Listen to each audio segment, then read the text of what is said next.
کہ وما خلقت الجن والانس الا لیعبدون، ہم نے انسان اور جنات کو صرف اپنی عبادت کے لیے پیدا کیا۔ پیدائش کا مقصد کیا ہے؟ کہ انسان ہو یا جنات ہو وہ بندگی کرے، اللہ کی بندگی کرے۔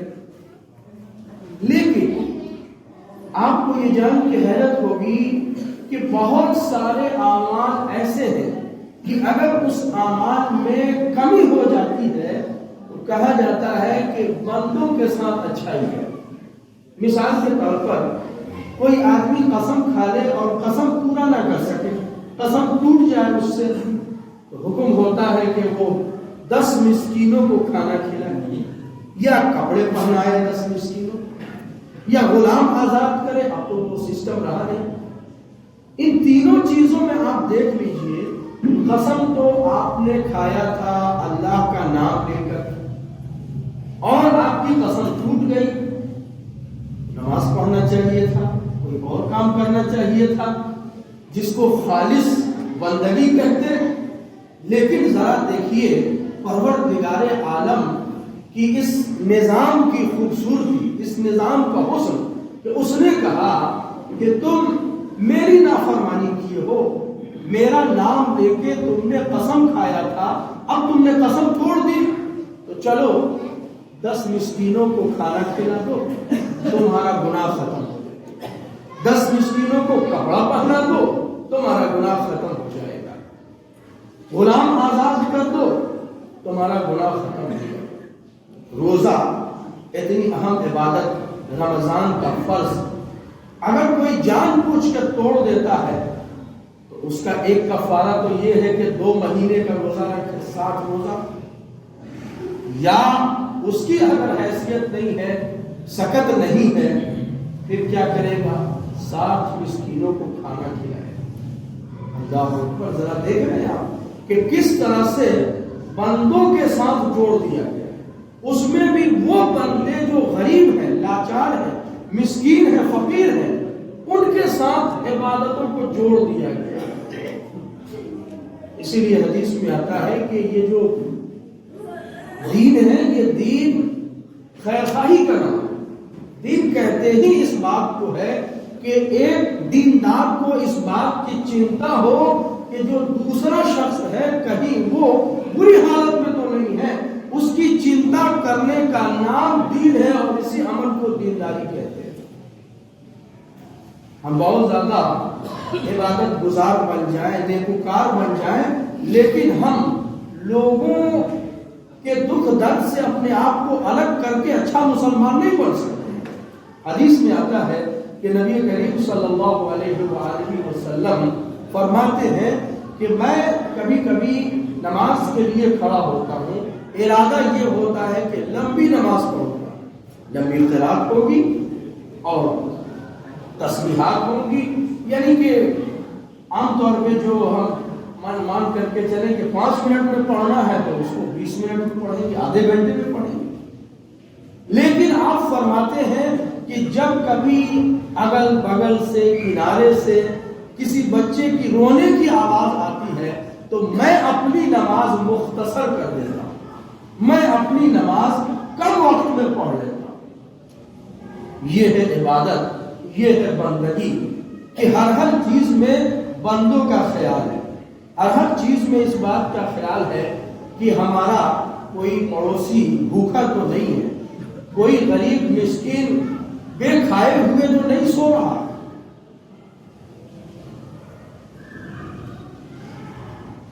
اسی لیے یہ زکوٰۃ کا بھی نظام رکھا گیا ہے، اسی لیے صدقہ فطر کا بھی نظام رکھا گیا ہے۔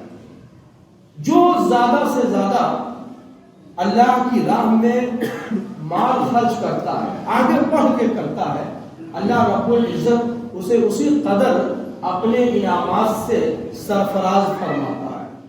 ایک روایت یاد آ گئی کہ ایک موقع پر غزوہ تبوک کا موقع تھا اور رسول اللہ صلی اللہ علیہ وآلہ وسلم نے تیاری کا حکم دیا تھا۔ اسی موقع پر آپ نے ارشاد فرمایا کہ صدقہ کرو۔ تو ان دنوں حضرت عمر رضی اللہ عنہ کے پاس مال زیادہ تھا اور حضرت ابوبکر کے پاس مال کم تھا۔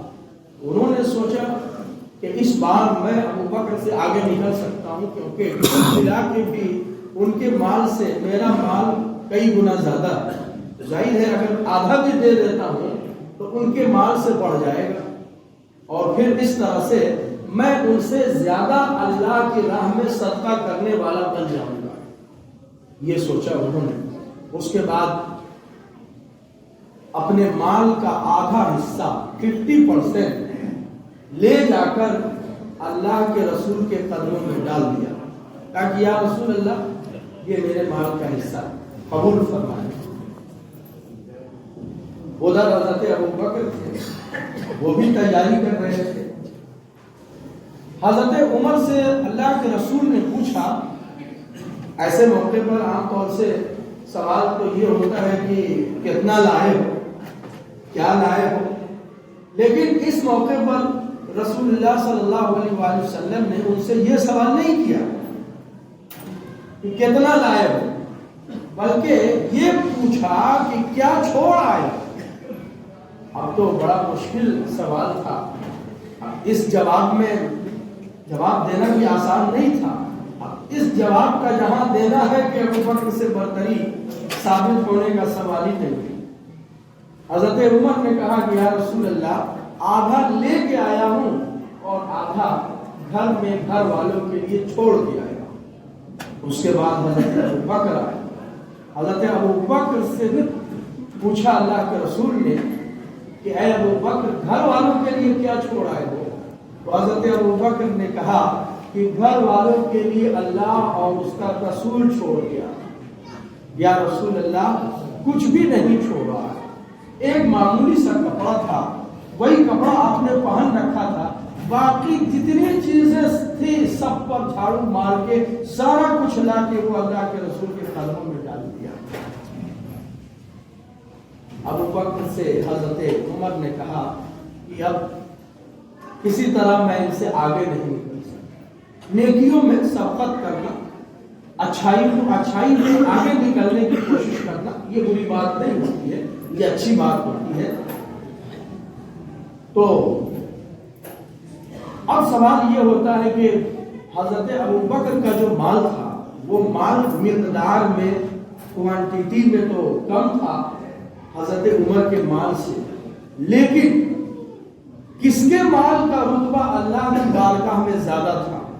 حدیث میں آتا ہے کہ حضرت ابو بکر کے مال کا رتبہ اللہ کی بارگاہ میں زیادہ تھا، کیونکہ ان کا کم ہونے کے باوجود بھی ان کے مال کا کل تھا، اور حضرت عمر کا زیادہ ہونے کے باوجود بھی ان کے مال کا آدھا تھا۔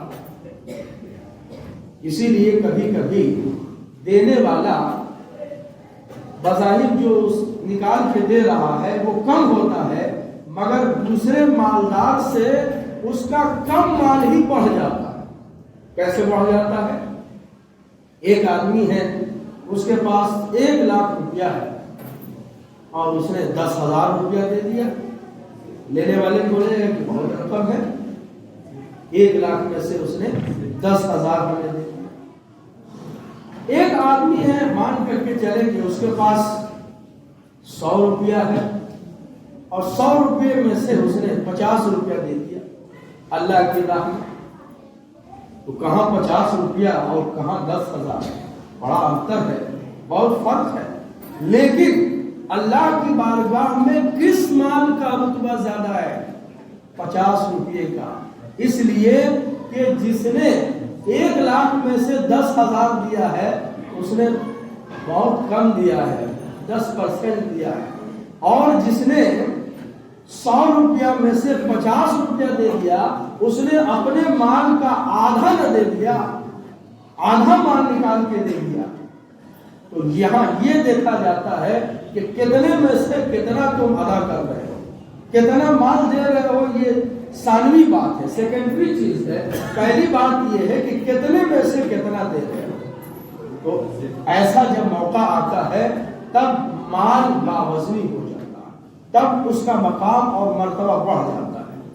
تو یہ ہے زکوٰۃ کا نظام، زکوٰۃ کا سسٹم، جو اس لیے رکھا گیا ہے تاکہ مسلمانوں میں سے غربت کا خاتمہ ہو سکے۔ سب سے بڑا فلسفہ اس کے اندر یہی ہے کہ آدمی صرف خود اپنی زندگی گزار لے، یہ کمال نہیں ہے۔ ہم اچھا کھا لیں، اچھا پہن لیں، اس میں کوئی خوبصورتی نہیں ہے، اس میں کوئی بڑائی نہیں ہے۔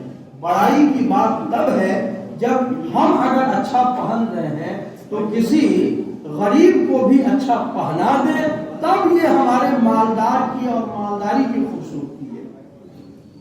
ہم اگر کھا لیا، اکیلے کھایا تو کیا کھایا، کسی بھوکے کو کھلا دیا، تب یہ ہماری معراج ہے اور تب یہ ہماری بندگی ہے۔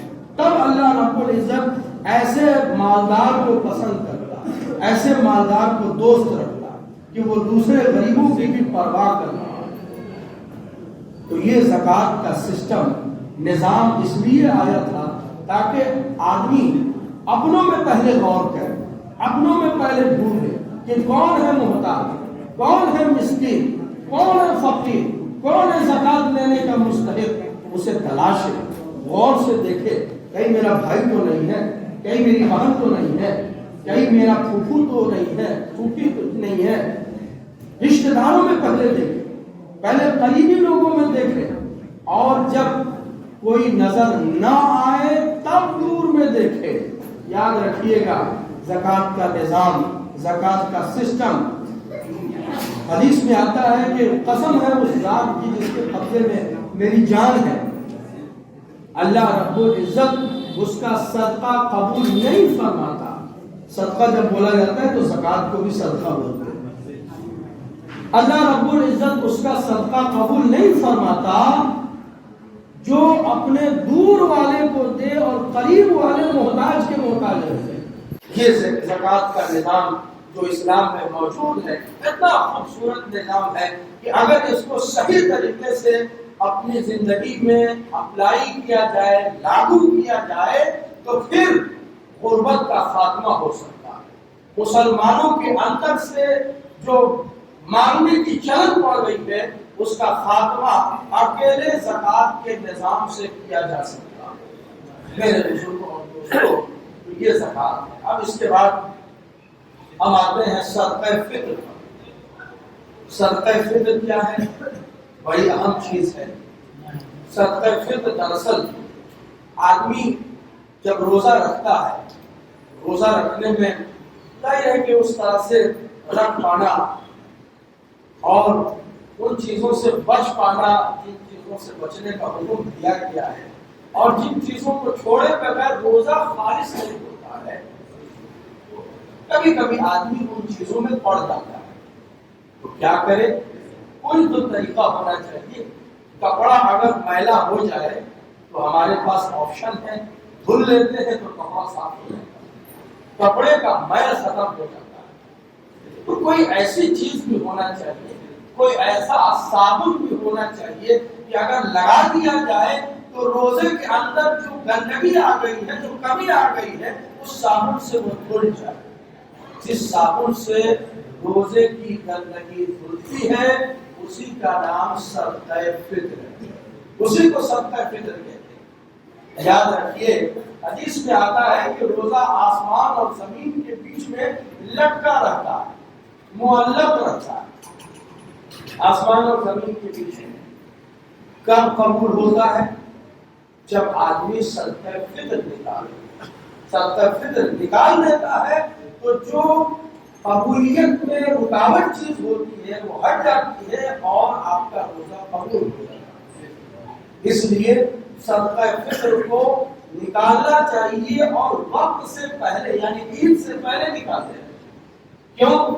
عید سے پہلے اگر نہیں نکالیں گے اور عید کے دن نکالیں گے تو دونوں میں فرق پڑ جائے گا۔ فرق یہ پڑے گا کہ عید سے پہلے دینے میں فائدہ یہ ہے کہ جس کو آپ دے رہے ہیں وہ آپ کے ساتھ ساتھ ہنس سکے گا، آپ کے ساتھ ساتھ مسکرا سکے گا، آپ کے ساتھ ساتھ وہ بھی عید کی خوشی میں آپ کے ساتھ شریک ہو سکے گا۔ اور اگر عید کے دن دیا تو لے کے کیا کرے گا؟ ظاہر ہے کہ اس کے بھی بال بچے ہوں گے، اس کے بھی گھر والے ہوں گے، اس کی بھی ضرورتوں کا خیال رکھنا اس کی ذمہ داری ہوگی۔ تو اگر وقت سے پہلے دے دیا جائے تو وہ آدمی بھی عید میں خوش خوش نماز عید کے لیے عیدگاہ جا سکتا. اس لیے بہتر ہے کہ عید کی نماز سے پہلے ادا کیا جائے تاکہ مستحق تک جب پہنچے تو وہ بھی بیچارہ عید کا دن جو خوشی کا دن ہوتا ہے اس کے لیے بھی سچ مچ خوشی کا دن ہو سکے. میرے بزرگوں اور دوستوں، خیر خواہی اور لوگوں کے ساتھ حسن سلوک کی بات چل رہی ہے. اس میں آپ نے ایک چیز اور بھی سنا ہوگا، پڑھا ہوگا کہ جب عید کی نماز کے لیے آدمی جاتا ہے تو حکم یہ ہے کہ ایک راستے سے جائے اور دوسرے راستے سے واپس آئے. غور کیا ہوگا کہ آخر ایسا کیا ہے، اس میں کیا فرق ہے، کون سی حکمت ہے؟ ایک راستے سے گیا اور دوسرے راستے سے واپس آئے. جی ہاں، اس میں بھی راز ہے، اس میں بھی حکمت ہے. حکمت یہ ہے کہ مسلمان ہوتا ہی وہ ہے کہ جو دوسروں کی پرواہ کرتا ہے، دوسرے کی فکر کرتا ہے. جب ایک راستے سے جائے تو دیکھتا جائے، ادھر بھی مسلمان کا گھر ہے، ادھر بھی مسلمان کا گھر ہے، کہیں کوئی پریشان حال تو نہیں. جی دیکھتے اسے، اور اس طرح جب دیکھتے ہوئے عید تک پہنچے، عیدگاہ تک جائے، پھر جب واپس آئے تو ایک راستہ تو اس نے کور کر لیا. جب دوسرے راستے سے آئے تو اس میں بھی نظر ڈالتا ہوا آئے تاکہ کوئی عید کے دن ناراض تو نہیں ہے، عید کے دن کوئی غمگین تو نہیں ہے. عید کا معنی ہی ہوتا ہے خوشی، کہیں ایسا تو نہیں کہ کوئی ناخوشی میں نکلتا.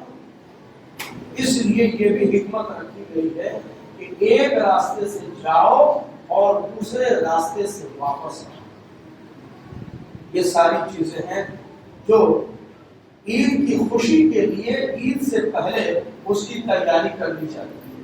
چاہے وہ صدقہ فطر ہو، چاہے وہ زکوٰۃ کی ادائیگی ہو. زکوٰۃ کو اللہ رب العزت نے فرض قرار دیا ہے. جس کے پاس اپنی ضرورت کی چیزوں کے علاوہ 7.5 تولہ سونا یا 52.5 تولہ چاندی ہو، اس پر فرض ہے کہ وہ زکوٰۃ نکالے.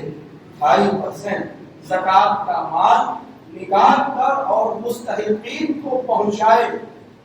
قرآن کریم میں مستحقین کو بتایا گیا انما الصدقات للفقراء والمساکین والعاملین علیہا والمؤلفۃ قلوبهم وفی الرقاب والغارمین وفی سبیل اللہ وابن السبیل. یہ مصارف اللہ رب العزت نے قرآن کریم کے اندر بیان فرمائے.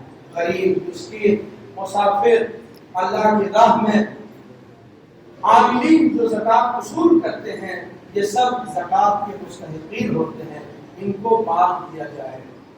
اور صدقہ فطر میں بھی جاننا چاہیے کہ صدقہ فطر بھی صاحب حیثیت پر واجب ہے. صدقہ فطر میں کیا نکالنا ہوتا ہے؟